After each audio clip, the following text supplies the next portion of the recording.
স্বাগতম জানাচ্ছি আজকের প্রধান আন্তর্জাতিক সংবাদে। প্রথমেই সংবাদ শিরোনাম। ইসরায়েলের বিরুদ্ধে হামলা আরো জোরদার করার ঘোষণা ইয়েমেনের। খামেনিকে প্রকাশ্যে হত্যার হুমকি ইসরায়েলের, তবে ইরান বলছে খামেনির চুল ছেঁড়ার সাধ্য কারণেই। এবং ঘর বাড়ি গুড়িয়ে দিয়ে মুসলিমদের উচ্ছেদ ও বাংলাদেশে বিতরণ করছে ভারত। শুনছিলেন সংবাদ শিরোনাম, এবার বিস্তারিত। তার আগে অনুরোধ জানাতে চাই, নতুন হলে চ্যানেলটি সাবস্ক্রাইব করুন, লাইক এবং কমেন্ট করে জানিয়ে দিন আপনার মূল্যবান মতামত, আর কমেন্টে ইয়েস লিখে আপনার অবস্থান ফিলিস্তিনের পক্ষে জানিয়ে দিন। গাজায় চলমান মানবিক সংকটের প্রেক্ষাপটে দখলদার ও যুদ্ধবাজ ইসরায়েলের বিরুদ্ধে সামরিক অভিযান আরও জোরদার করার ঘোষণা দিয়েছে হুথি নিয়ন্ত্রিত ইয়েমেনের সশস্ত্র বাহিনী।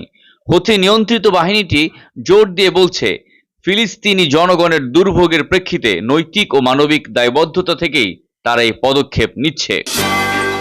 ইরানের সর্বোচ্চ নেতা আয়াতুল্লাহ আলী খামেনিকে হত্যার হুমকি দিয়েছেন ইসরায়েলের প্রতিরক্ষামন্ত্রী ইসরাইল কাটোজ।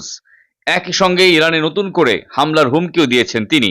প্রতিরক্ষামন্ত্রী ইসরাইল কাটোজ ইসরায়েলের রামন বিমান ঘাঁটি পরিদর্শনে গিয়ে প্রকাশ্যেই ইরানে নতুন করে হামলা চালানোর হুমকি দিয়েছেন। একই সঙ্গে ইরানের সর্বোচ্চ নেতা আয়াতুল্লাহ আলী খামেনিকে হত্যার হুমকি দিয়েছেন। তবে ইরান বলছে, আয়াতুল্লাহ আলী খামেনির একটি চুল ছেঁড়ার সাধ্য ইসরায়েলের নেই। ভারতের উত্তর পূর্বাঞ্চলীয় রাজ্য আসামে মুসলিমদের উচ্ছেদ ও বাংলাদেশে বিতরণ করছে ভারত। গত কয়েক সপ্তাহে হাজারো মুসলিম পরিবারের ঘর বাড়ি বুলডোজার দিয়ে গুড়িয়ে দিয়েছে স্থানীয় কর্তৃপক্ষ। মুসলিমদের লক্ষ্য করে চালানো এই দমন অভিযানে প্রাণহানির ঘটনাও ঘটেছে।